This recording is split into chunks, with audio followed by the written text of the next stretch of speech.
Oh shit! Oh, we're live. Sorry. Hi, everybody. Well, welcome to the 9th episode of Brainwatched. I'm Davis here. This is J Chip. Hi, are you okay? It's the smoke. How are you not affected? This is Cube. Hey. And Denby Teddy Graham. Hi. Sorry, everybody. The Braintron has been on the fritz lately. I don't know what's happening. Ever since it started growing buttons on it, somehow it's been acting weird. It grows buttons like spores. Yeah, the smoke got into my mic, and that's why I sound like shit. Yeah, we're making Teddy record in a tin can right now. Yeah, this is my home now. We couldn't afford an extra mic, so we gave her the tin can. You know, it's not too bad once you get used to the it. tin can with the string attached to it, and she's just recording from like a mile away. Yes. Hold on, I'm gonna go pick her up. Well, sorry, everybody. If we worried any of you last episode, we're all fine. Even though the Braintron exploded, we're all fine. At least the top half of us are, and that's all that matters, because that's all you can see. I was about to say, define fine. Can't feel my leg. I just did. Fine is Mentally, I'm okay. But no, wait, that's the other way around. physically okay. Doesn't count. Mentally. Welcome, everybody, to the 9th episode. I hope the Braintron being on the fritz doesn't fuck anything up. I'm gonna cross my fingers. I hope it does. I hope it fucks it all up. Why did we This is invite all I her? have, please. Don't even joke about that. You know how long this has taken me to get this podcast together? Like 2 hours. Do I need to draw your attention to the table again? That's a nice table. It's a good I table. like that table. Careful, the table might walk away. The table would never betray me. Might just grow legs and walk away. You guys don't know table like I do. That's a good point. This is not the time and place for you to trauma dump on us. You're right, so- we've got a review to do. Yeah, even though we just went through a traumatic event, let's talk about some canon events. That's right, we're reviewing Across the Spider-Verse. Spider-Man Across the Spider-Verse. The sequel to Into the Spider-Verse that came out in 2019. And prequel to Beyond the Spider-Verse coming out in 2029. We'll talk a bit about some of the yucky things that have happened with surrounding this movie after the review. Yucky is an understatement, but yes, we are going to be talking about that stuff. But right now, let's focus on the movie. So, Across the Spider-Verse, what did you guys think? We should take turns. I call not it first. It's good. It was alright. It's good. It was alright, J-Chip? Look, I'm gonna be honest. Into the Spider-Verse set the bar pretty high because it is literally one of the best movies of all time. Across the Spider-Verse comes really close. But I thought it was good. I thought it was very good. I mean, if there's one thing I do that needs to be talked about with Across the Spider-Verse, probably the first thing we should talk about, the animation. I mean, you know, like, Into the Spider-Verse, when that came out, we all went crazy about the animation. It was like nothing we'd ever seen before. It looks tame by comparison now. Yeah, it's I watched a TikTok recently that explained that like as Miles progresses more as his character develops more, the animation gets better around him somehow. He increases his frame rate, dude. Yeah, like somehow that like as he progresses, the frame rate and the animation gets better. And I don't know if the animators actually intended for that. Oh, they absolutely intended that. How would you Like, not that's intend that? Serious detail, like what the fuck? But I do want to say that as much as I love this movie, Across the Spider-Verse, because of there being another movie after this, I felt that it was rushed because they definitely wanted to make a full movie with the two with this movie and the movie after it. This is basically the first half, and it shows that. With it being rushed, is it still good? Yes. Like, this one of the very few instances where a rushed thing looks really fucking good. Now, was it just me, or like when I'm watching the movie, the pacing, it feels like the midway point of the movie feels like it should be like the final act of some sort, and then the end of the movie is like the mid-act? Yeah, I get that. There were so many moments where I thought the movie was gonna fucking end. Same. I was like, okay, it's been a while now. Is this the end? No. Yeah. Still going. Okay. Because every there's so many lines where it's like where Miles does his whole monologue going like, I'm Spider-Man, blah blah blah blah blah blah blah. And it's just like, okay, is the movie ending here? Is this like the last 30 minutes? Oh, there's still an hour? Yeah. Okay. Well, I mean, like, I went into this movie knowing that there's going to be a part 2, so when we're in that sort of mid part of the movie where it feels like it's the final act, I'm sitting there thinking, all right, movie's gonna end now. Nope. Okay. And now. Nope. Okay, we're setting up a whole new thing.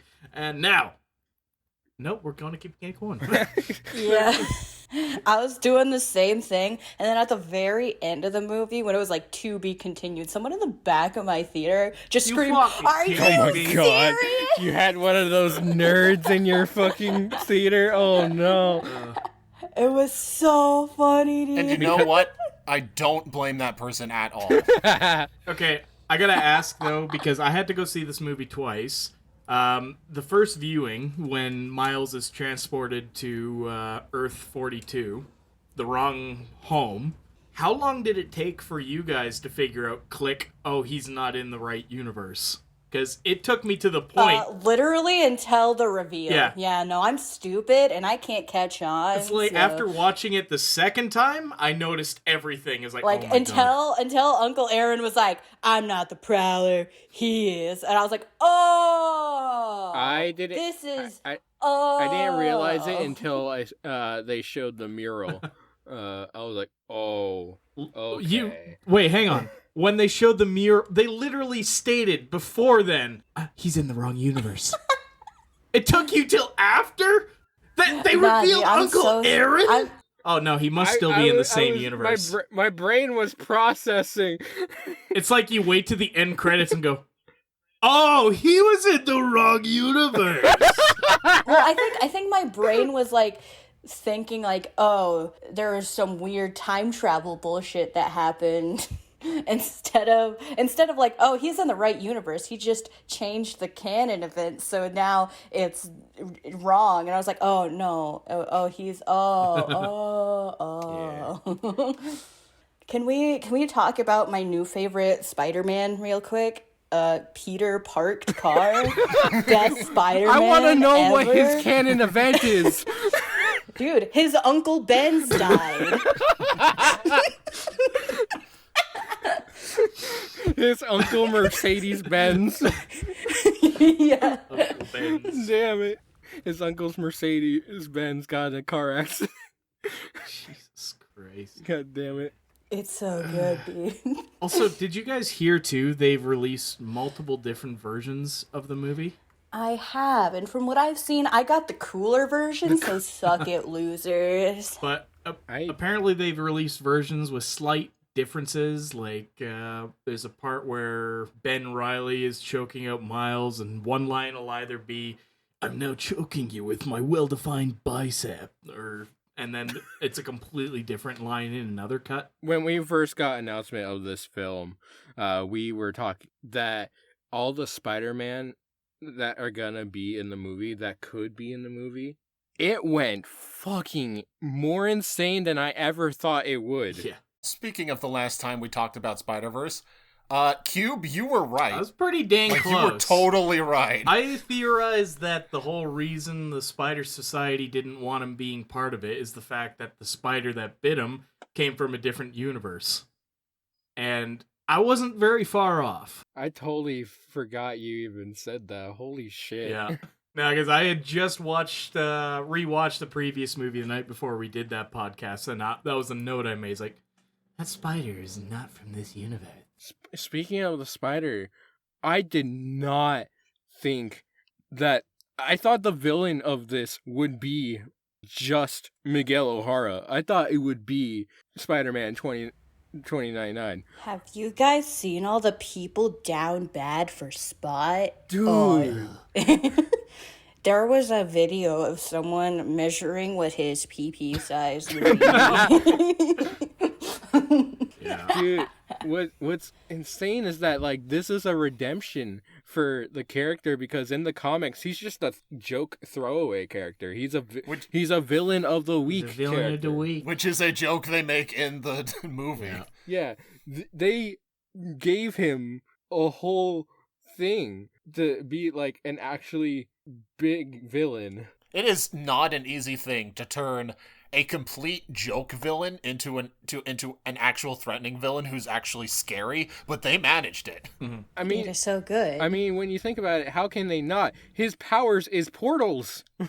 The fight scenes with the Spot are so good. I just love the power to create portals. That makes for such cool combat. Ever since I watched like Wakfu as a kid, I've loved the ability to just create portals and like jump through them while fighting. You know they made a game for that, right? It's called Portal.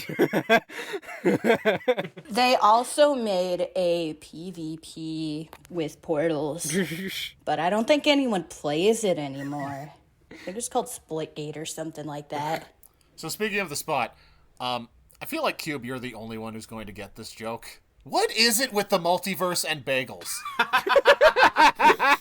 Bagel! Like, for real, though. Bagel! Why do they keep trying to destroy reality? What is it? Took a bagel! I mean, the way it's shaped, it's shaped like a black hole or a wormhole. Look It's at shaped it. like a portal. Look at it. Shaped like a portal. So, like, obviously, they're connected. Also, I think it, like, even though it's like a joke, it really does drive home the whole canon event thing that, like, it's like a butterfly effect. The bagel is the canon event. The singularity. I remember that scene being so stupid, and I think we talked about it too, the whole, he took a bagel! I think when we reviewed the first movie, I think we mentioned how dumb that little part was. Who knew that that was going to be such a significant part for the sequel? Well, did you know that when the text box came up on screen Bagel. for him yelling out bagel was not even supposed to be in the final cut? That was just a storyboard thing, and they kept it in because it exemplifies the whole comic book aspect of the movie. It's God, amazing. I love it. Who do you think probably was just sitting in the storyboards like, how can we tie this? Remember that bagel gag? Let's make that the most important part of the sequel. I mean, the fact that the spider was the way it was glitching out in the first movie, that was a hint that was from another universe. So clearly, some of this was planned in advance. What Yeah. was that? It's all been planned in advance. course. They've thought the entire thing through. But I did not think it would tie back to some henchman scientist of Kingpin. Spider-Man, why did you make this guy?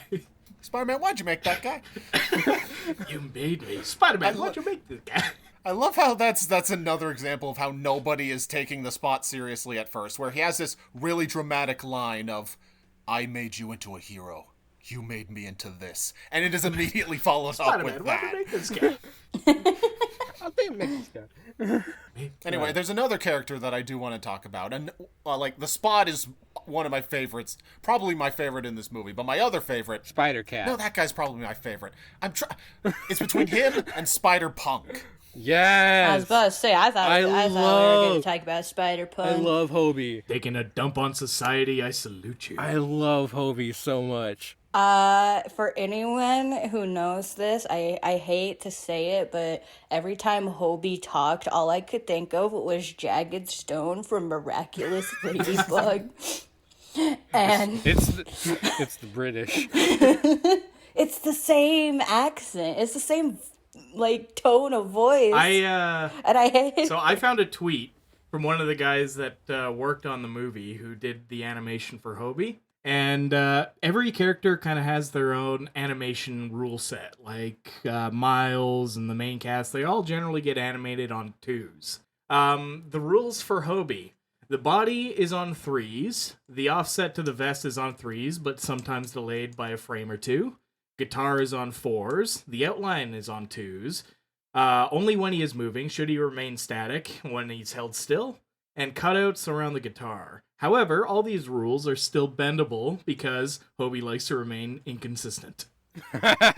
Jesus, they just do whatever the fuck they want with that guy. Yeah. And also when the other Spider-Men were like against Miles in or they weren't supporting Miles originally in being against all the rules, but Hobie was like, sick. Hobie, you're not helping. Like, he was... Like, I love that he's the one who helps...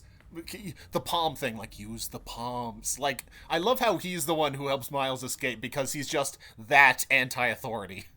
Now, I gotta ask, because I think there might have been a bit of a plot hole in this, because when he quit, he's like, I'm out of here, throws his device off, but then also gives his device to Gwen. No, he made a new device. He made a new one, okay. Yeah, because in certain scenes you can see him like picking up parts and shit to make it. I didn't catch up on that shit. I didn't either. I had a friend tell me that, and I was like, oh, right. Because the second time viewing, I thought that was like, wait, but he gives her a new one. Like, I thought that was his. Like, when he quit, he dropped it off with her and then left. Nah, I think he made a new one, so it's like not connected with the other ones. Kind of makes sense. I feel like it could have been a plot hole at one point in production, and then they realized it and like, oh shit. Let's just make him pick up random shit. Well, no, animate him in the background. It looks completely different. It looks like it's made of junk compared to the other ones. It's not like oh fuck guys. This was intentional. What there's no way. I mean, Cube, you were talking about stuff that, like, you thought that didn't make sense. Honestly, the only thing that I noticed real bad in this movie that didn't make sense is when, I don't know if there's an explanation for this, if I'm wrong or not, but when the big chase scene between Miles and all the Spider-Man when he's trying to escape, the whole time I'm just thinking, Miles, you can turn invisible. You know, maybe. What are you doing? Turn invisible. You know, that's a good point. Through all the chasing and fighting. Again, okay. I like on one hand, yeah, that makes sense, but on the other hand, I guess you could explain it away with it's a chase scene, and he's probably not thinking about that in the moment. He's just thinking, me need get away real fast. Miles, you want to turn invisible? Nope. Okay. Selecting a bagel. No, you'll create. He makes another villain. A new canon event. Selecting a bagel. Speaking of characters, I want to speak on Spider-Man India, Pavitr. I loved that man. He's great. I love him too. Voiced by the guy who does the taxi driver in Deadpool. Yeah. Oh my god. I also loved that Spider-Man, and it makes me think, you know, in the first movie, you know, like side characters, we had Spider-Man that we all loved, Spider-Man Noir, Penny Parker, Peter Porker, and like in this movie we have two more that are also amazing, and that just makes me think, do the creators of this movie just have a super long list of every version of Spider-Man that's ever been made, and they just have to go through one by one, be like, we have to make sure we pick the best ones to be side characters? Probably. Yeah. Well, I'm sure they like, do. I mean, it also Ben Reilly was voiced by Andy Samberg. Andy Samberg voices Ben Reilly. Pose. What? Super. Awesome biceps. Oh, there's another thing I wanted to talk about, that like the whole thing with the canon events, and like also like the Hall of the Villains that they were keeping captive. I did not expect that they would put anything live action in there. Like, what the fuck? Yeah, that got spoiled for me. Like it's one thing to include the canon event of Andrew Garfield Spider-Man. It's another to have fucking Donald Glover show up as the Prowler. It's Road to Stay. I love Donald Glover. Holy shit, dude. And he showed up twice. So, I really want to talk about the ending, because I know I already went on a huge rant about how much I hate cliffhanger endings in the Justice League review, so, and you guys probably don't want to hear me go on another rant about that, but I know the story was probably too big for them to fit into one movie. I know that. But I'm just going to be honest. The ending of this movie, it soured the entire film for me. I'm sure it's just a me thing, but this movie, the ending of this movie, it left a bad taste in my mouth. And I know there are other movies that end on cliffhanger endings that I have given a pass for in the past. I figured out why this one pisses me off so much. It's because the ending of this movie ends mid-action. Every other cliffhanger ending we talk about when we talk about movies that have them, like Empire Strikes Back, Infinity War, Deathly Hallows Part 1, Dune. We reviewed Dune on the show, and that didn't have a fully, a complete ending. But the difference is those movies, they end on a part of the story where there's downtime, where the heroes are not in immediate danger, where they can be like, okay, let's regroup, let's think of a plan, and then let's go get them. Here, Miles is literally about to get gutted alive, and the movie just cuts off. Yeah, I usually there's always like a resolve of some sort before the cutoff. People are comparing this movie to The Empire Strikes Back, where, it's the second in a trilogy, and it doesn't resolve everything at the end. But no, this would be, if you want to make the Empire Strikes Back comparison, this would be like Darth Vader said, "Luke, I am your father," and then Luke fell down the thing, and he's hanging off the edge of the Cloud City, wire, and then the movie cuts to credits. It would be like that. I think that would have been funny. That would have been a pretty funny ending, to be honest. I personally didn't mind the cliffhanger ending. Probably one, because I knew it was gonna be a cliffhanger ending because it's 2 parts. But also, it was a 2.5 hour movie. I was like, thank fucking God it's over. What the hell? I honestly was just so tired from being in a movie that long without knowing it was gonna be that long that I was like, okay, you know what? This is fine. This is fine, There's gonna be another one. We'll find out what happens eventually. I think the issue too for why it felt so long was the whole pacing issue. Is it kind of started off slow, and then we kind of built into a finale, and then we went back down on it, like we're getting ready to build up for another finale, and just as we're getting into that point, cut off. Yeah, there was so many moments where I thought the movie was gonna fucking end. Which also makes me concerned for the next movie, because that basically means we have to start off going into that sort of finale mode, and we're gonna have to slow down a little bit, otherwise the movie's gonna feel too paced. We're gonna slow down, and then we're gonna go into another big finale. It's gonna be exhausting. I can't wait to find out how this all ends when I'm fucking 30. What are you talking about? It's coming out next year.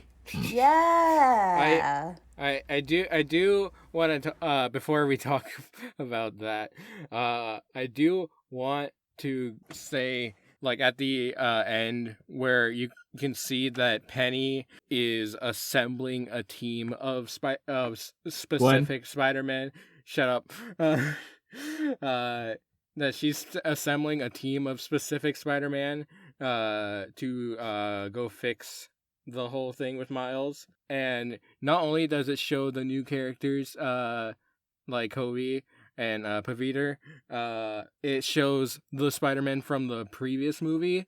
And I think that's super cool. And also, I love that Penny Parker is in now the mech suit that's actually in the comics that is based off of Evangelion.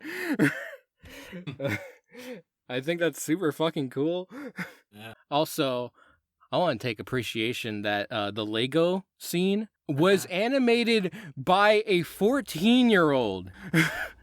Yes, I heard about that, and I wasn't sure if it was real or not because I saw it on TikTok, so I didn't take it too seriously. So what I from what I know, what happened is that there was a 14-year-old Lego animator who did an animation for the trailers of the movie just as a fan thing, and then they saw that and decided to bring him on for as just this quick scene at the last moment, and had him animate that scene in the movie where everything's Lego. That's super fucking cool, dude. That's pretty sweet. Dude's gonna get so much pussy growing up. God. Hey, you know that one scene in that Spider-Man movie? I made that when I was 14. That's the one time you'll be able to say, "Want to come home and see my Lego collection?" and it'll work. God. Want to come see my Legos? This is the Lego that I had in the Spider-Man movie. Limited edition. Oh yeah, are we gonna talk about Gwen just opening that fucking collectible figure? Just no hesitation. That broke my Why heart. would you ever do that in anyone's household, whether you know them well or not? Why is it still the packaging? As a weeb, that broke my heart. I think I heard collectively in the theater everybody gasp. Same. Me too. Everyone's like, Me too. And as an artist, her just picking up the sketchbook, looking through it, no permission. It's like, dude, no! What are you doing? Why did she act like? This is why your father's fucking disappointed in you. Why did she? Why did That's why she your mama act did. like a mom that doesn't know anything about their son? Like barge into their room and tear through their shit. Like, I do like that. Miles has a heart-to-heart with his mom before he runs after Penny. I do like that scene. Gwen, shut up! I keep getting wrong. I'm sorry. I like the scene where Miles has a heart-to-heart with his mom before he goes after Gwen. I like that scene a lot. Yeah. And also that his dad still hasn't figured it out that he's Spider-Man. Yeah. Maybe you should get off the kid's ass. You'd think he would by now, wouldn't you? Considering he sounds practically like his son, just with a slightly deeper voice. You know, that's a thing they just don't acknowledge in almost any superhero thing ever. Yeah, I like it too that Gwen does the same thing with her dad. It's like, how's the search going, officer? Yeah, we're all gonna change our voice slightly. It would have been super cool if they did a summer album now that they did a winter album in the first one. The Christmas album. Now they get to do a summertime album. That would have been great. All right, so we've talked for a long time about this movie. I think we can all agree that we did think it was good. It was a good movie. So, Zay, what happened in after the movie came out with this wonderful production? Something that I was so stupid to think I could finally watch something that looked beautiful and not have to worry about, were the animators almost killed making this? Well, turns out, no, I was a fool, because yes, a bunch of animators came out talking about the very long work weeks and the fact that they had to the movie was constantly being rewritten and they had to re-render everything, and that the production of this movie was absolute hell to work on. And I'm so tired of this. I'm like Spider-Man in the first Into the Spider-Verse. I am so tired. What's crazy is that this movie actually broke a record for having the most people to make a movie regarding visuals, and yet it still was hell for in the, like, what the fuck? I mean, dude, this kind of animation takes for fucking ever. Even I, amateur artist here, can understand that shit like this takes forever. Like, even though it's been 5 years, I was like, holy shit, they got this out fast. Like, honestly, when they came out that like the third movie would be coming soon after the second movie, I was thinking like, oh, it's because like it was in the same years of production after the first one. No, it's still very much not ready, and I don't think it should be anywhere close to ready. I think that it should be delayed even more. I will wait as long as I have to, as long as... Yeah, where are the Sonic fans, huh? That trash on every other movie for tiny details. How about we use that energy to delay movies that actually fucking need it, huh? Yeah. And Cube, you mentioned the fact that, yes, different versions of this movie are playing in different theaters, which just makes it even more insulting. It's like you wasted the animator's time on this pointless bullshit. Well, I don't know if it was different animation stuff, just different voice lines from what I can tell. No, there's different animation. There's Really? one where the hologram girl, one of them, she takes a selfie, and then the other one, she puts like her hand out for a fist bump. Oh my god.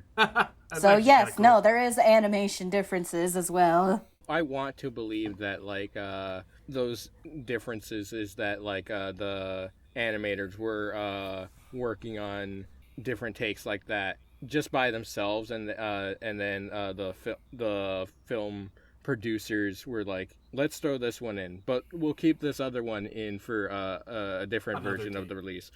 Yeah. I want to believe that. But it is very highly likely that they just had them animate shit for nothing.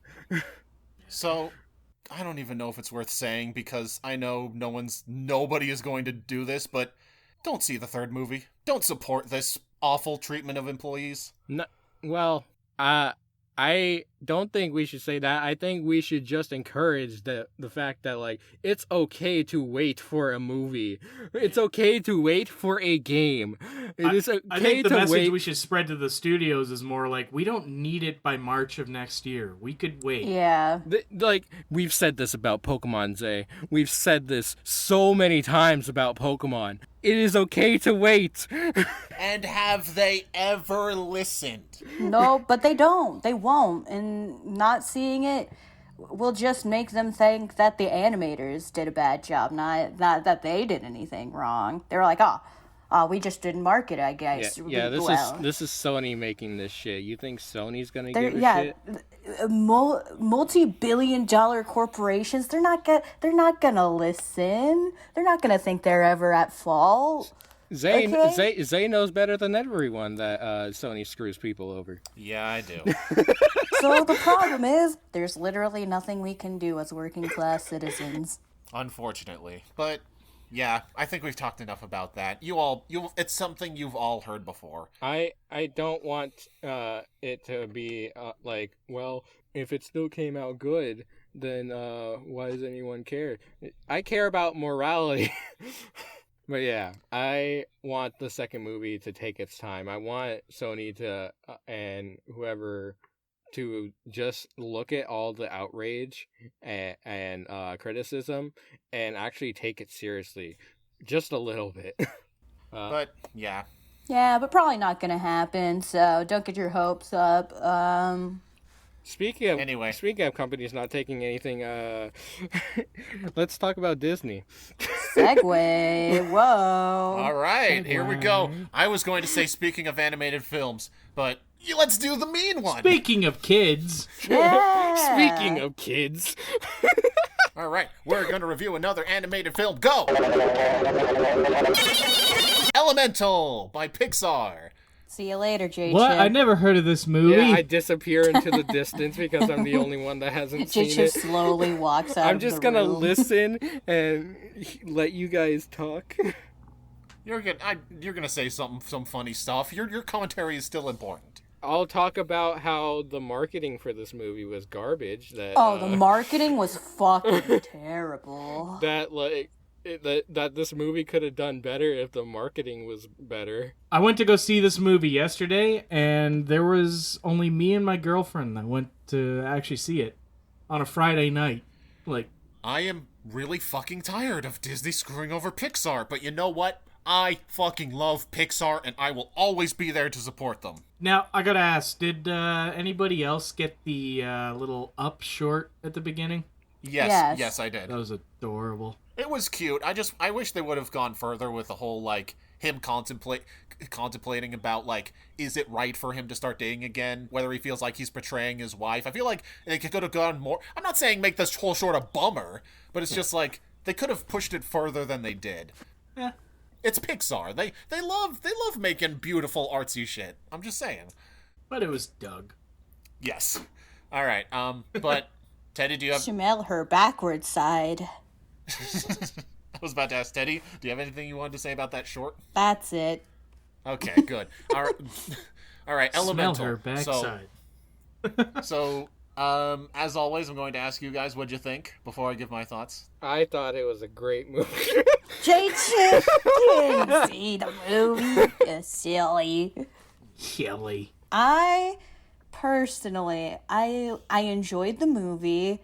I don't think it was anything super phenomenal or anything, but I did very much enjoy it. I thought it was cute. I thought it was a good movie. I just don't think it... I do enjoy all the, like, visuals and all the world building and how the elements reacted with each other. I thought that was really cool. But the plot...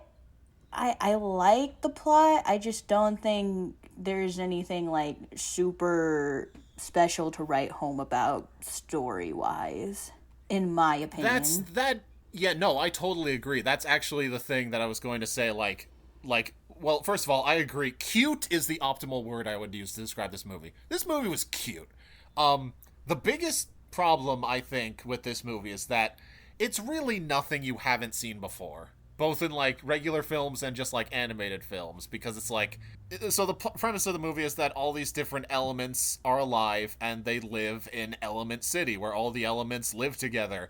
And you're thinking, that sounds a lot like, you know, Zootopia, or, like... This movie's partially about prejudice, and you're thinking, oh, another animated kids movie about prejudice. It's like, we've seen so many of those. Well, more about, prejudice, more about, like, migration. It's actually supposed to be like from what I read that like the fire girl's moving out to this area and has to deal with all these differences from her family setting. Yes, you're right. That's true. It was based on the director's actual like life experience of his parents moving from Korea to the United States in the 70s. Yeah, and that's diversity. I love that. But go ahead. But at the end of the day, the prejudice stuff, it's like, it is a part of this, but at the end of the day, this is a romance movie. That's what the movie is basically about. And the romance is it's adorable, honestly. Dude, I sat there the whole time, like, why can't I get me a man's like this? This isn't fair. Why can't I get me a Wade? Yeah. But going back to the whole... Sorry, I'm talking a lot. I'll let you talk in a second, Cube, because you haven't said anything. I will say, like, when I talk about, like, this movie is nothing you've ever seen before, it's like, it's not something you've never seen before. It's like the conflict of the main... There's two conflicts. One of the conflicts is just like, my dad wants me to take over the shop for him, but I don't want to take over the shop. And you're just thinking, oh gee, I wonder if she's gonna be stuck taking over the shop by the end. And then there's also like, I like this water guy, but I can't show my father because he's a racist. And it's just like, oh, I wonder if the father's still gonna be racist by the end. It's just like, you know where this movie is going the whole way through. It's nothing... Go ahead. It would have been hilarious if that's the end of the movie. She ends up taking care of the shop and Wade dies. Yeah. It'd be fucking great. That's it. That's the end. Yeah. That's you know that so hopeful racist. ending you were expecting? Ember Yeah, has a fuck that. miserable life taking care of the shop. Yeah. Wade fucking dies. and Love's then not his real. parents just Everybody's cries gonna be forever. But anyway, Cube, what'd you think? I thought it was really, really good. I went to go see it with my girlfriend, and she just kept looking over at me. It was like, that's so you. It's like, Oh my god. it was pretty fun to watch, because I was also looking at her going, it's like, that's you. You Yeah, get the funny angry thing all is, the the time. whole movie they were freaking out about water evaporating, and I'm like, but it's steam. It's still water. It can Yes. come back. So, like, the I was clouds. never worried about that. I was like, well, even if he did evaporate into the sky, he would just get rained down eventually. Like, So if they end up having a kid, are they just gonna have like a cloud or like one of those air things? I did want to think about that. That I like don't know. the clouds are water related, like gas. So like, aren't they technically the water elemental people also? I think they were just more of a wind representation. They I never don't really think had anything I don't with think they water. thought about the implications. It's not sciencey enough. It's not science accurate. I think it's more like just air. They represent, like, the 4 elements in this movie are fire, water, earth, air. Do you think their biggest fear is the Avatar? Yes. I And mean, considering that the movies haven't been great, so I don't think they have to worry. Considering the Last Airbender is not great in theatrical. I still say that's the worst movie I've ever seen in a theater. oh god. Oh, in the You theater. saw it I was in in the theaters? theater. I was gonna say, what about Dragon Ball Evolution? I like Dragon Ball Evolution more than The Last Airbender. Holy shit! We'll talk about that Hot another day. take. Let's get back to Oh my it. god, we can do a Let's Talk Dragon Ball Evolutions, eh? No, don't do that. I'm down. I'm down. That movie is fucking hilarious. It is. I laughed my ass off watching that movie. Oh my god. Oh, Anyway, I did want to say something. That like I saw a TikTok recently that like regarding the marketing being shit for this movie, that the rock boy, the little rock boy who shows up for like a few seconds throughout the entire movie, is the main marketing for this movie. Right? He Like, had no relevance in the movie. He shows up a few times to be like, Ever, my queen. And then she's like, yeah, fuck you, bye.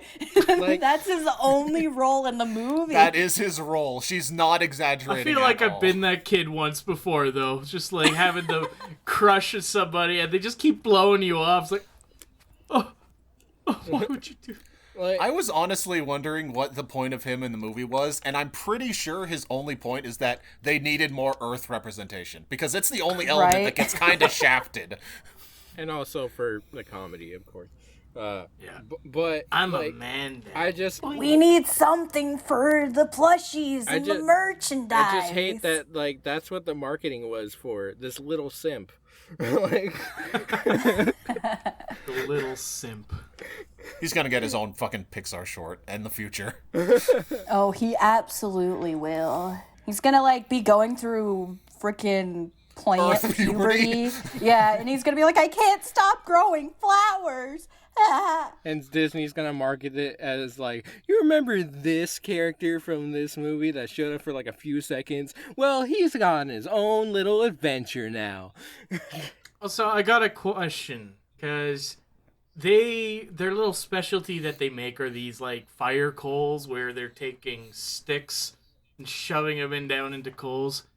Can we just get the implication of what they're melting down Oh and shit! realize that maybe they're like disposing of Earth Mafia bodies or something? Oh no.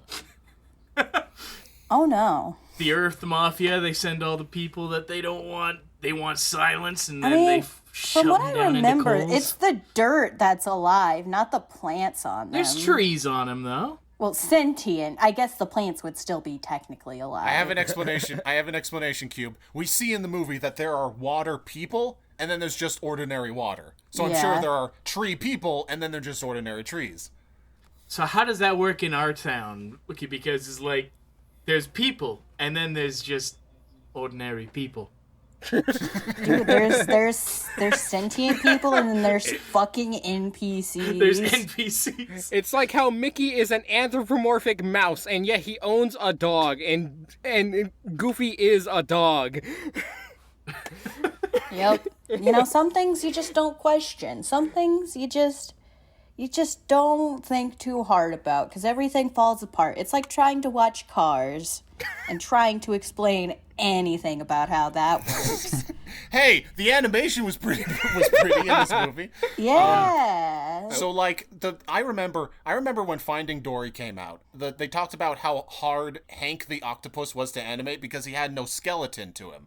So I'm just like, wow, after that, they decided, let's do a whole movie where nobody has a skeleton. Yeah. I think it's so like people will criticize Disney movies like for the animation because it changes all the time because it's inconsistent. With Pixar, they're constantly evolving. Like they've like Nemo is one of the most beautiful fucking movies I've ever seen, based on how good the water is. I just realized that the only characters that would have a solid structure was the Earth people that get like no screen time. They did it to themselves. Oh, thank God we have people that with skeletons we can animate. Yeah, we're not going to use those. We're not going to use them. But Jacob, you're totally right. You know, I always talk about when we talked about Spider-Verse, I was talking about how artistic like style trumps realism, but that's not to say realism in animation can't be incredible, because Pixar has always been the fucking kings of that. When I watch Toy Story 4, there are some shots in that movie where I'm just like, that looks like a fucking real life photograph. It's incredible. But yeah, the animation, it's Pixar. It's beautiful. There's this one shot where they're all underwater looking at flowers. Stunning. I love that scene. Aww. It's eye candy. I love all of their animation with like the particles, just like dust particles and water and like stuff in the air. Everything looks like, the amount of detail in Pixar films is amazing, and I can say that about the marketing, that everything looked beautiful in the marketing. In the trailers, what they advertised though, not great. There's one scene in the movie that just made me and my girlfriend sit in the back of the theater and laugh. Was when Wade goes to the whole grand opening thing and reveals to everybody, he's like, "We touched." It's like, oh. Yeah, dude. Whoa! I felt so awkward because like I was the only one that even like laughed at that, and like there were other people in the theater. Like it was a few, it wasn't a lot, but there were like a few other pairs of people in the theater. I was the only one that was like, ha! I was like, no, you guys. Touched. That's exactly how I imagine laughing at you laughing in the theater. Everyone else is just like, oh my God, and you're just out loud just, ha! It's what it was. That's literally what it was. That's amazing. We touched. Ha! Okay, so there's one more thing that I want to talk about, and I find it fascinating. I'm going to talk about the climax of the movie, so sorry, J-Chip, this is going to be spoilerish. I don't care. Spoilers. I'm going to try and keep it as vague as possible. I don't know if you care or not, but I'm going to try, because that's how I am. So they do the thing that you see all the time in kids' movies, where character dies, and then they're right back to life 3 minutes later. They do that thing. Now, I thought, like, normally I'm just like, oh my God, I'm so tired of kids' movie. I know it's a kids' movie. I know that. I'm just like, we've seen it so many times, and I'm just like, I'm so sick of it. It's so cheap and so predictable. But, like, this time, I think this one actually makes sense. I like this one because the entire movie, they've been discussing, like, a water and a fire cannot be together. Like, literally, they can't. You'll put each other out. So, like, there's that constant question of, is this relationship going to work or not? So, at the climax, these two are literally forced into a situation where they absolutely have to touch and have to be together. So, by having the character come back, like, survive it, it proves definitively, yes, a relationship between a fire and water can work. It is possible. And that made me go like, all right, movie, I'll give you that one. I'll give you a pass on that. That I like that. But that's all I wanted to say. You guys got anything else? Let's kill more characters in movies. Stop being pussies. Yeah, do what anime does. Like, dude, come on. You killed the mom in Bambi, and you were like, that was too much, and you can never do it again. Oh my God, hang on. This was a Pixar movie where the mom wasn't dummy thick. How dare? Oh, you know, evolution. Although the mom was pretty funny sitting at the top of the stairs going, "Don't you move!" I think it's amazing. The way that we're recording this is that we can see Cube on a webcam, and so it's a lot funnier. I'm gifting you with the face of me. Like, the podcast, the video's not gonna see this, but like on our end, it's fucking hilarious. Speaking of terrifying, Oh, another segue. Oh, I'm so ready. let's talk about horror adaptation. Horror game movie adaptation. We're talking about whores? Gonna try again. Horror video game movie adaptations. But not just any horror... Hold on. Not just any horror video game movie adaptations. Indie horror video game movie adaptations. Let's Boom! go. Which one? Fuck yeah! Let's go! Like, it's Which one one? thing. Which one are we talking about? Like, it's one thing to make video game movies and like be good or bad. It's another that that there's two indie game movies coming out now. Dude, I can't wait till the Undertale movie. Yeah, let's I go. wouldn't be surprised. Make I it wouldn't happen. be surprised. All right, but the first one, Teddy, I know you're really excited about this. FNAF. FNAF. Five Nights at Freddy's. What's FNAF? I'm so stoked. Five Nights at Freddy's. Scott Cawthon indie game. It's getting a movie. I knew this movie was in production, but it's been in production for so long. I honestly thought it was going to be one of those movies that just got quietly canceled. But no, it's real. It's happening. It's coming out. I thought the movie already came out. No. Wasn't it's the coming one with out Nicolas in Cage? What? Nicolas I can't Cage? tell if you're... I know the movie you're talking about. I can't tell if you're joking or not. No, Are you messing honestly, with us? was that not supposed to be like some sort of Five Nights at Freddy's spin-off? There was No, it What? was a ripoff. Yeah, it was. Oh, okay. There was supposed to be a movie that was basically Five Nights at Freddy's, but it was renamed. How did I not hear of this? Of Nicolas Cage basically taking on a bunch of animatronics? Like, the concept seems so much like Five Nights at Freddy's. We talked about it with Nintles back on fucking Brainwatching.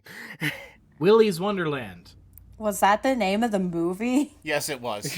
Okay, noted. But yeah, I will say that like I'm happy that an indie game is getting a movie, because not only does that give love to indie games, but also it's super cool, the two that are coming out. But I will say though, I hope Scott Cawthon isn't making anything from this movie, because dude is a fucking piece of shit behind the scenes. So I hope it's whoever's running his game company currently that's profiting from this, and not him. So also, there was a trailer for Five Nights at Freddy's. There was Wait, with what? Peter Malark and Shaggy from Scooby-Doo. Oh, I thought you meant the musician. What? Shaggy. The actor for PETA from Hunger Games and Shaggy from the live-action Scooby-Doos and stuff. They're the Aftons, God. and it's gonna be so good. I'm just interested to see how what's known as Purple Guy is actually going to be portrayed, how the character's going to be. I want him to be super fucking crazy. He's just a dude. I don't think there's... Unless you have something to say, Teddy, because I know you're really excited about this. I don't know if there's much to say about the trailer. It's like, it's animatronics and they're scary. That's the trailer. Yeah, no, I can't really say much about... I'm of course excited to see it. It's been so long. We've been waiting for it. It's been so... Okay. Anyway, but... I can't really say much because it's like the trailer showed very surface level shit, so I can't really say much about anything because it's like we don't really know what's actually gonna be going on in it. Like we have no idea of plot other than go in. There's animatronics. I'm a security guy, and that's all we know. So I'm like, that's all I can really say. I will say that there's two things that I'm hoping with this movie. other than it being good, because I want it to be good.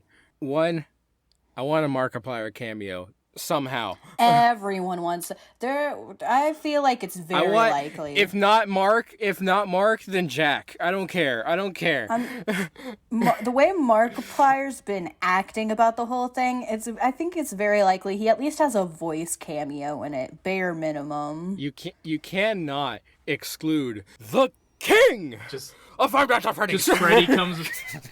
Just Freddy comes around the corner and just, hello everyone, my name's Markiplier. Hello everyone. Hello everyone, my name is Markiplier. Five Nights at Freddy's. Welcome. Welcome to Five Nights at Freddy's. We're here on day one. You know, he could be like one of the employees. Like if they show footage from like the daytime of the restaurant, it's like, welcome to Fazbear's Night. No. What if he's the guy on the phone? Guy. Oh God. Yeah. Oh God. Hello. Hello. Hi. This is Markiplier. I mean, again, that would be better than Scott Cawthon being involved.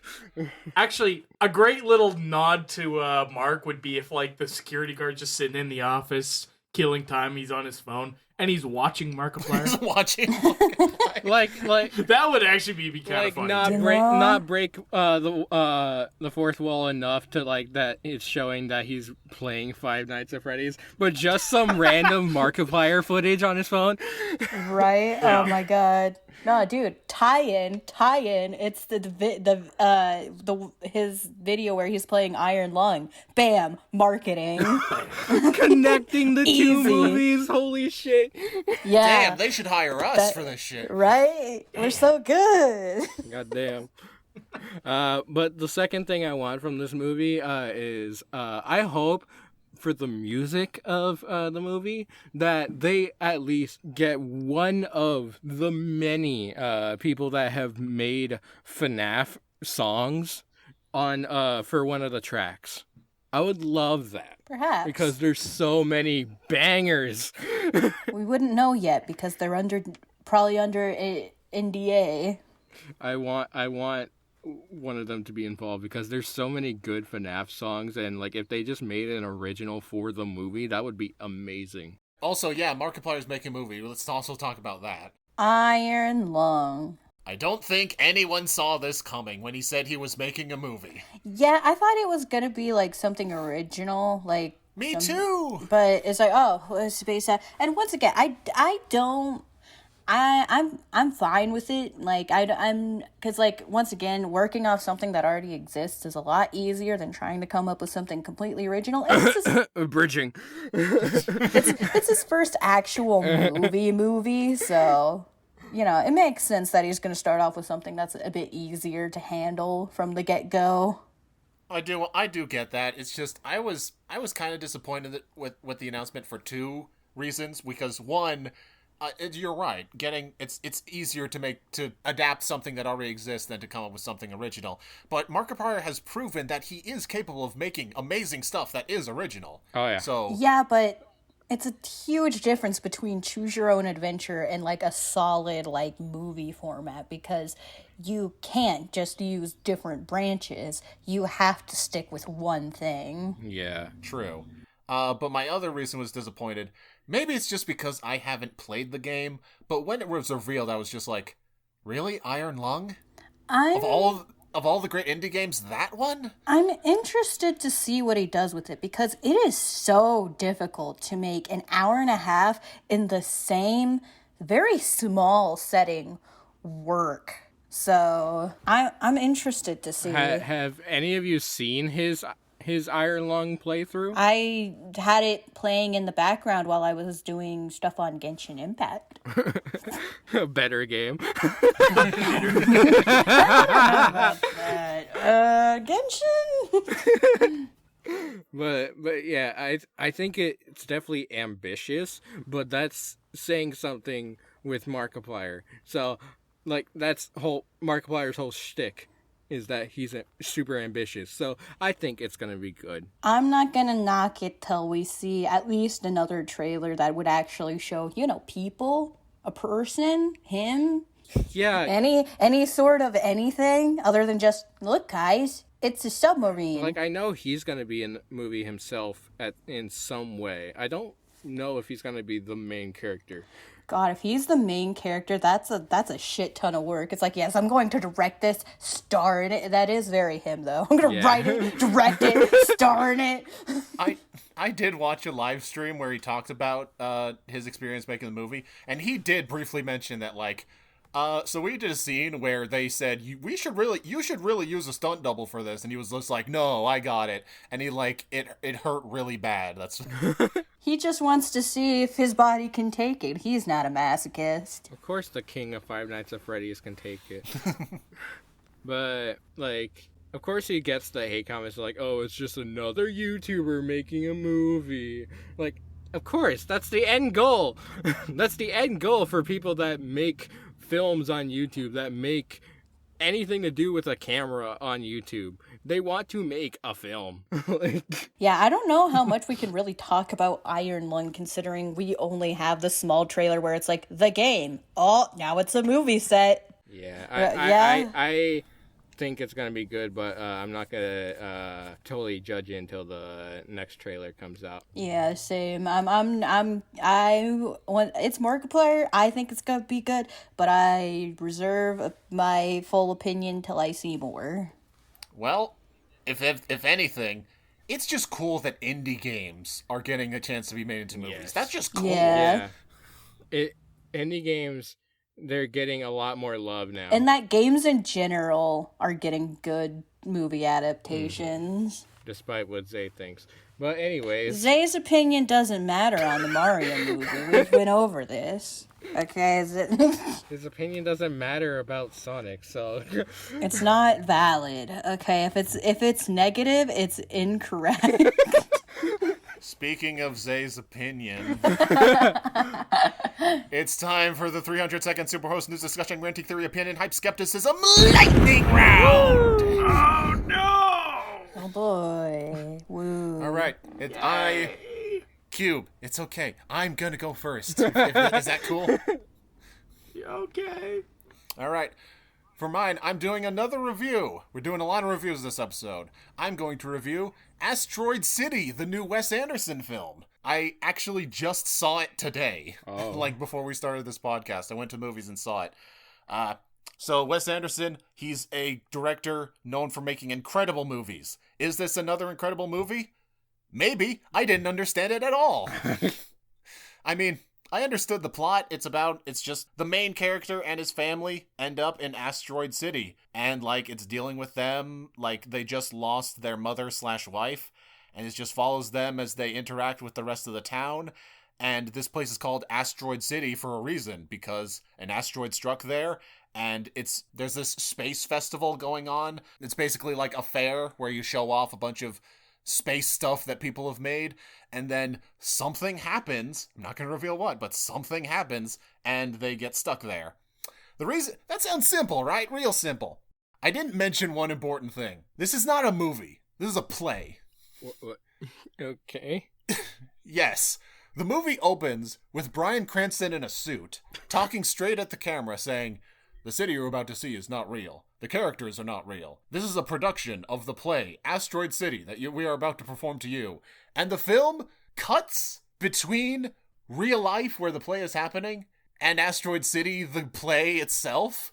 And there's like two stories going on congruently. I couldn't follow any of it, anything involving the play, because Bryan Cranston would constantly pop in to be like, "This person that I'm just now introducing to you is like traveling on a train as he's getting ready to go see this play. And here's what is happening on the train." And just like, can I get back to the asteroid stuff?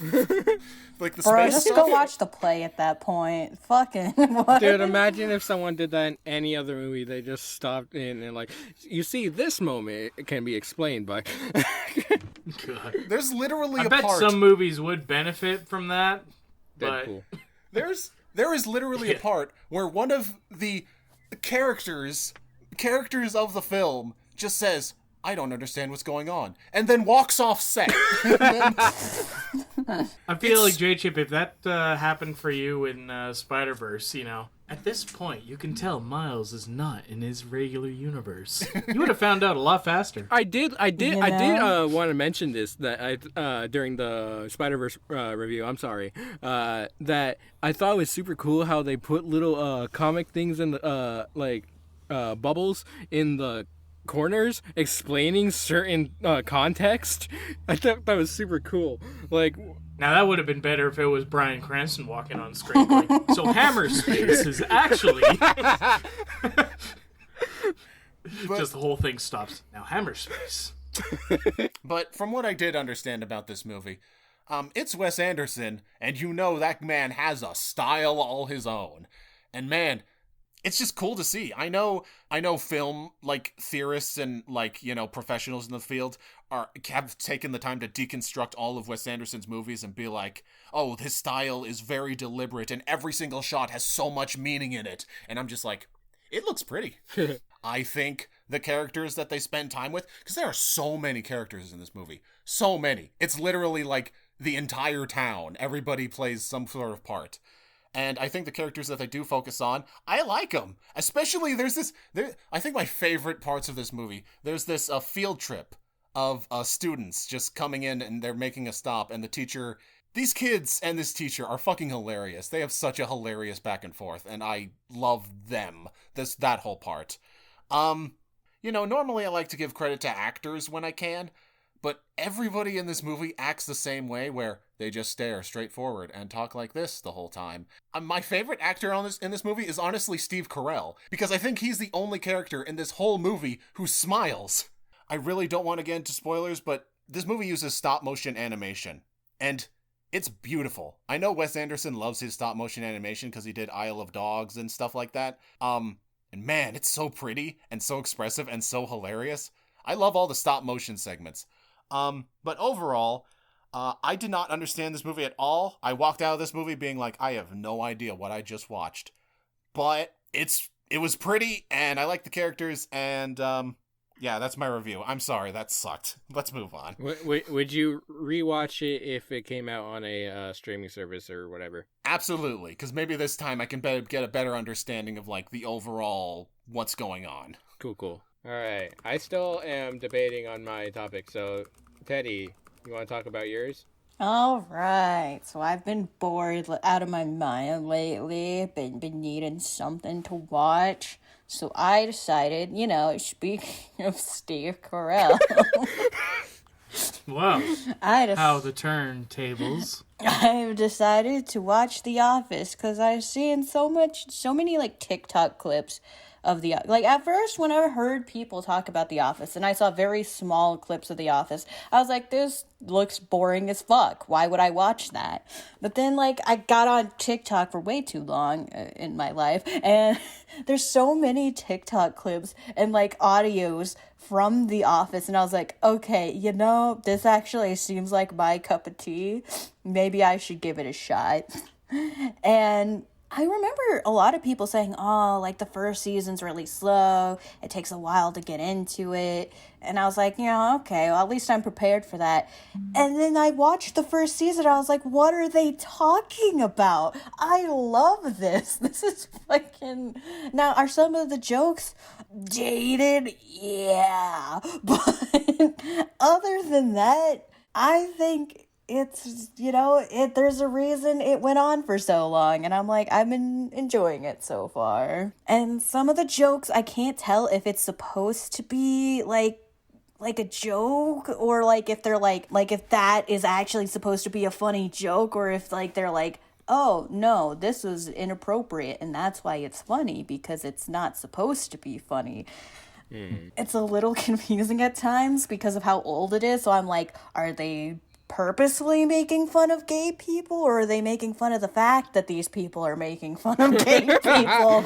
Like, I can't tell. I mean, but I'm gonna laugh anyway. I mean, I like that The Office is portraying different people, personalities that, like, a lot of these people have some serious faults. Like, there's a lot of characters that have serious faults. But I remember liking The Office. I never kept up with it, but I do remember watching the last season. No, I won't review or spoil anything, J-Chip. I'm I'm just unfriending saying, you, and I'm it's never coming good. back on this It's- podcast ever again. Shush your mouth right now. Office I don't is even nuked want to and they know if die. it's good or not. No, la la la la la la Everyone la la la la la la. Let's see, what else do I have to talk about? Did you watch the British version of The Office? Why would I watch the British version of The Office? Do you think I'm stupid? Do you think I don't have a brain cell, J-Chip? I have some self-worth. Me when I talk about British people. What's wrong with British people? Do you hear how they talk? They put U's for no reason. Makes no sense. And like, why do you even have the letter R? You're just gonna not say it half the time. I blame the British for every bad thing.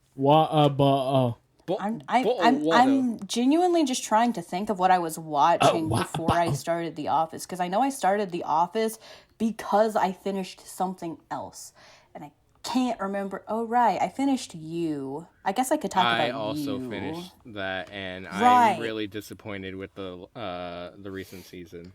Really?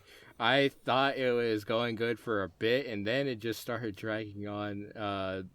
Like it just, I don't know. There was something about it that just didn't click with the previous Did you seasons. watch all of it? Or? I did. Okay, well, I guess it's just not your style. I personally thought that they pulled off a plot twist that was really good, and I haven't seen an actual twist pulled off that well in so fucking long. Because so many twists in media nowadays are just like, oh fuck, we need to make this more interesting.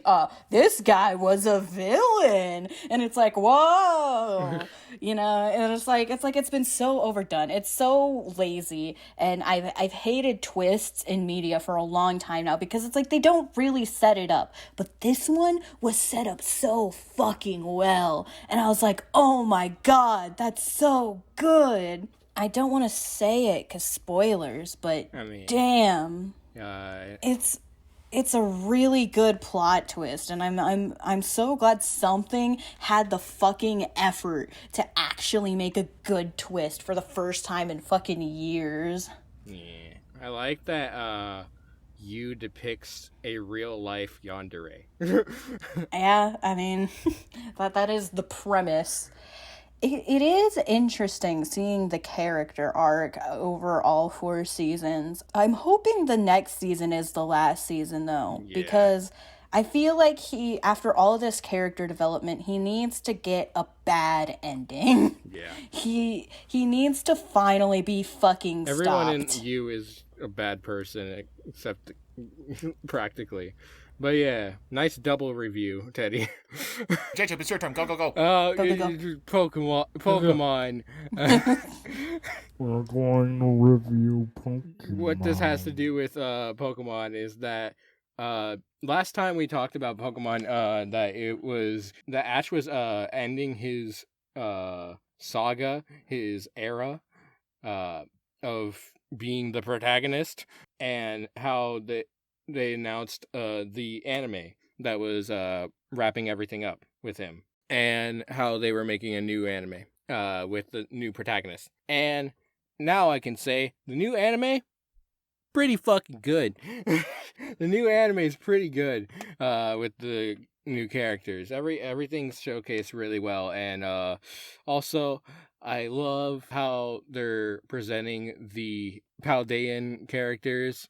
Like Ayano finally showed up, my favorite gym leader, and also Ash, his little anime that was wrapping everything up, I think concludes this week. In the English version. Yes, because it already wrapped up in the Japanese. The English one is coming out this week as of this recording. And I'm gonna say, from looking at clips of the Japanese one, it ends things really fucking well. Ash had an amazing run, and it showcases that. But I will say I was skeptical with the new anime at first. But yeah, I like Liko. She's a good character. and I like the other characters that join her. It's going really well so far, and I think standalone, it's a pretty good anime. I'm glad that they're not nostalgia baiting. I'm glad that they're just making something new and making it really good, which is big coming from Game Freak. But yeah, I like the new Pokemon, and again, Ash had a good run. He can finally turn 12.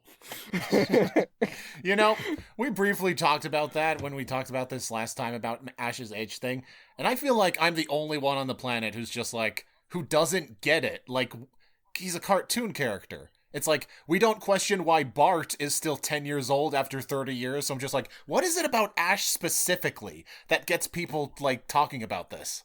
Because of the continuity of certain events happening, and how he travels to different regions that are new generations. Like, every game is a generation, so it does put into that factor. Maybe generations happen every couple weeks. You never know. I mean, Game Freak would imply that, yes.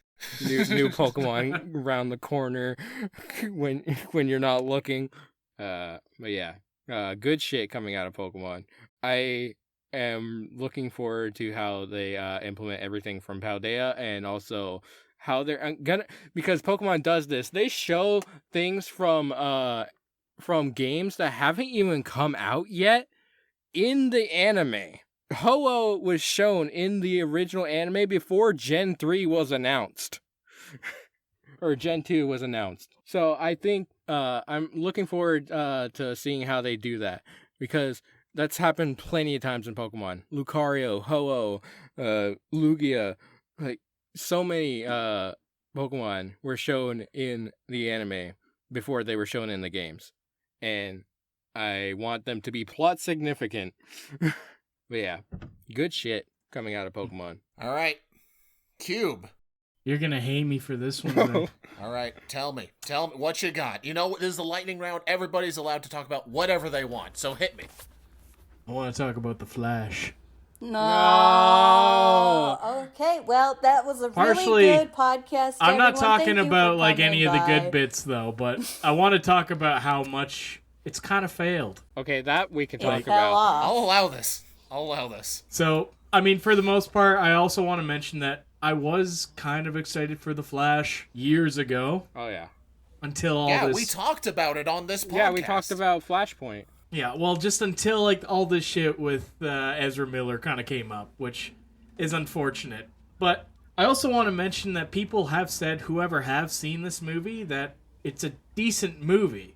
But it still gives me satisfaction hearing that it hasn't done well. I heard the CGI looked like shit. Yeah. Oh my god, and that's the other thing too, is people, like the director has come out and said, there's a reason why the CG looks so bad, because we're looking at it through the eyes of Barry Allen. No, fuck off. You just you rushed all the CG artists on this, and they got a shit job done. Yeah. Like, trying to justify your bad CG because it was intentional. No, you rushed this. Yeah. But numbers so far with the Flash movie, domestic, this has made $76 million. And the budget for this movie is $200 million. Jesus. Ooh. Christ, So dude. far, this has not made back any money. Let's fucking And- go. I hope the people go bankrupt. The people that were heading this movie. The CG animators? No. Give them the fucking world. But the people that made all the bad decisions to keep Ezra Miller and all the bad shit regarding this movie, I hope they go fucking bankrupt.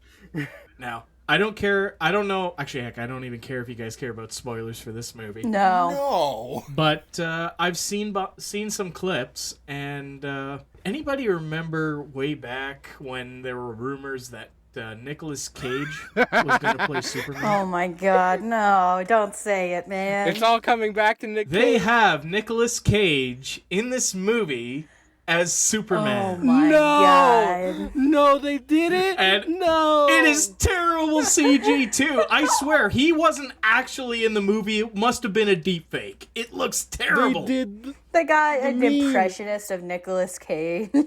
Oh, he didn't even speak. He just kind of turned around Oh my and did the whole Nick God. Cage like.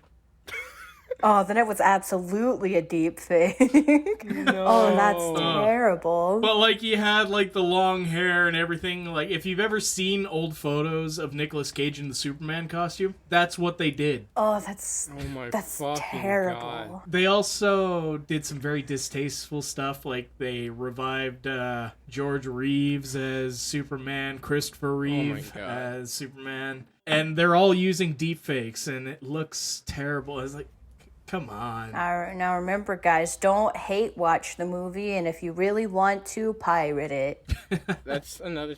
That's Well, another thing, though. I wanted to, with all the characters involved in the actual movie, I don't like how, like, not only was this just a bad movie, it just was using other characters as a grab for the movie. Yeah. Like, They must have known that Ezra Miller was going to flop this movie, so they started relying the marketing around Michael Keaton's Batman, and like, which sucks because I really wanted to see a good Michael Keaton comeback. There's also one other spoiler I want to bring up. Oh. So at the end of the movie, apparently Flash goes back and resets the timeline, trying to fix everything. But I guess this is the way that they're gonna justify the whole reset of the DC universe. And they kind of teased a little bit that Ben Affleck is no longer Batman in this universe. They had surprise cameo, had George Clooney come back as Batman. no. And I've seen the clip of it, and it actually did make me giggle because the Flash answers the phone, is like, "Oh, Bruce, thanks for your advice. Everything worked out in the end. Don't worry, kid. I'm coming up. I'm just about here." And he steps out of the car as George Clooney, and he goes, "Who the fuck is this?" It's like, okay, I that would make me giggle in theaters. God damn it. But I think they didn't want to announce whoever was going to play Batman for the new stuff in this movie, because I think part of the executives knew that they didn't want to go with Ezra Miller anymore, so they made the new Batman kind of a joke, and they brought back George Clooney. They made such just a for cash grab and couldn't even make that cash. Right? Yeah. Bruh, that's such a sentence. Making a cash grab and not making the cash. Couldn't grab it. God damn it. I'm glad this Yeah. movie flopped. Me too. Yeah. Well, I was a little scared because I didn't look at any of the numbers, and I started reading reviews on the weekend it came out, people saying, "Oh, this was Ezra Miller's best performance. It's the best Flash movie we had." I'm thinking, oh God, no. I mean, best performance is a really, really low bar, so... Man, it's his best performance. He didn't punch out any police officers in this one, or start. What a moron. What a just bad person. Yeah. What a terrible human being. Well, hopefully we never have to think about them ever again. Yeah. Hopefully. Because they are not getting rehired after this flop, and that makes me very happy. The only good decision I've heard is them bringing in James Cameron, who's the guy? James Gunn. James Gunn to come in and help reboot it all. Like, sure, but everybody wanted to see Henry Cavill as Superman. People wanted to see Zack Snyder's version of Justice League. Like, you have an audience giving a voice of what they want, and you're going, "No, let's go with that Flash guy." Yep. Like, honestly, with all, even though Marvel has its fucking problems, oh boy does it have its problems, especially with Disney lately, firing a bunch of people and letting people off, and fuck. At least Marvel is caring about its product by a wide margin better than DC at the moment. Yeah. And unfortunately, I can't. Cube, if you want to say anything else, or can I move on? No, you can move on. Unfortunately, this is the best segue I think would only be fitting for this. Oh god. Speaking of Hollywood being awful, In case you haven't heard, the Writers Guild of America is on strike right now. It started May 2nd. If you remember, I wonder if a lot of us were too young to remember the 2007 writer's strike. I certainly was. I didn't know about it. I was 7. I didn't know about it at all. Yeah, this has happened before, back in 2007. That's the reason. I mean, I'm not a historian on this type of stuff, but that's the people have always said. That's the reason between... We even mentioned Dragon Ball Evolution earlier in this podcast. That's the reason films like Dragon Ball Evolution happened. From, 2009 all the way to, 2012, I believe. That's the reason we just got a bunch of shit movies all at once, because... they had no writers, and they had to rely on either old scripts or people who were not experienced writers to come in and write movies. And now they're relying on AI. Terrible. God fucking damn it. A thing that I really didn't want to ever talk about on this podcast because it is a very depressing topic, but with how impactful it is on the industry, it would be a disservice not to talk about it, which is why I wanted to bring this topic up. So yes, the Writers Guild of America are striking for 2 things that they want to see changed in the industry, because we all see where this industry is going. The first one is payment for streaming series, because the laws from a TV show streaming and airing on TV are very different, and the writers are just like, we're not getting paid enough to write for streaming shows as we were writing for television, so we want that to change. And the second thing is AI. Yeah. We all see where this is going. Hollywood is going to start replacing people with AI. Writers, artists, voice actors, actors in general, because they can deepfake those. That's where we're headed. In the next 10 years, if things don't change, all creatives are going to be replaced by AI. Yeah. Why are we using AI for creative shit and not, practical shit? Isn't the point of technology supposed to be making our lives easier, not fucking taking any sort of creativity or humanity out of the, one thing that's not forced upon us in daily life? I don't get it. Makes no sense. Yeah. It's just these executives just being like, oh, if we rely on AI, if we make our own house, in-house AI, we don't have to pay people. That's the big thing. That these executives will take any opportunity at all to pinch as many pennies as possible. They don't give a shit about quality. And honestly, I'm not trying to be mean here, but it is true. General audiences, the people, just normal people who, watch media just, differently from us, it's just, they don't follow all this shit.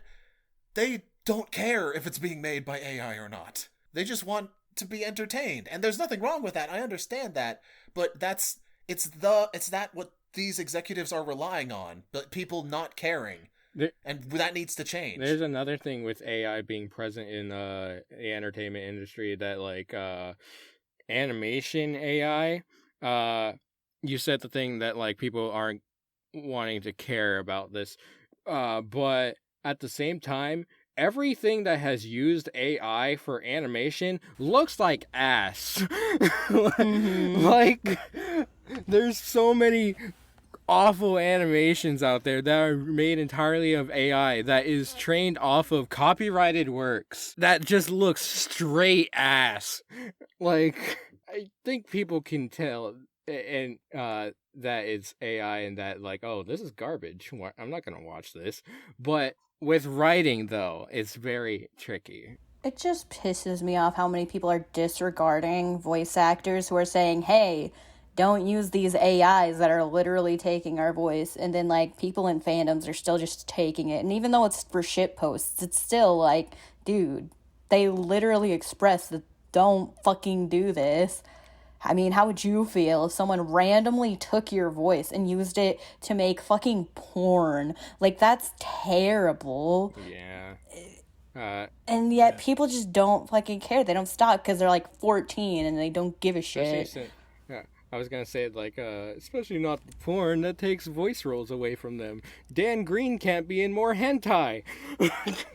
I mean, it's just a moral thing. You didn't sign up for porn, and yet people are using your voice to make it. That's horrible. Yeah. That's like terrible. shit post to do with the president's gaming. I think that's funny, but everything else to do with it, with creative works, I don't like it. It's not okay. Especially if they've expressly stated that they don't approve of it. Yeah.